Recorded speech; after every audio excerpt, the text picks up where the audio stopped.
আর সেই সাথে সাথে আরেকটা বলবো, আমাদের ফ্রিল্যান্সার যারা ফ্রিল্যান্সিং করে কিছু তাদেরকে লার্নিং অ্যান্ড আর্নিং এটার উপর আমরা শিক্ষা দিয়ে যখন ছেড়ে দিচ্ছি, তারা কাজ করে টাকা পাচ্ছে, কিন্তু এর কোনো স্বীকৃতি ছিল না, যার জন্য অনেকের অসুবিধা হতো।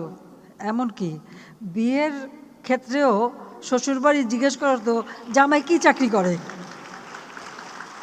যতই বোঝানো হোক যে ফ্রিল্যান্সিং মাসে 2-3 লাখ টাকা তো কামাই করে, ওটা মানতে রাজি না। আর ফ্রিল্যান্সিং শুনে ভাবে যে এ তো ফ্রি, ওরে আবার কী দেবো, ওর হাতে মেয়ে দিয়ে কি আমি জলে ভাসিয়ে দেবো। আমার কাছে এরকম তথ্য আসার পর আবার বাচ্চা স্কুলে ভর্তি নিতে গেলে ওই একই প্রশ্ন, আপনার ইনকামটা কি, আপনি কী করে বেতন দেবেন।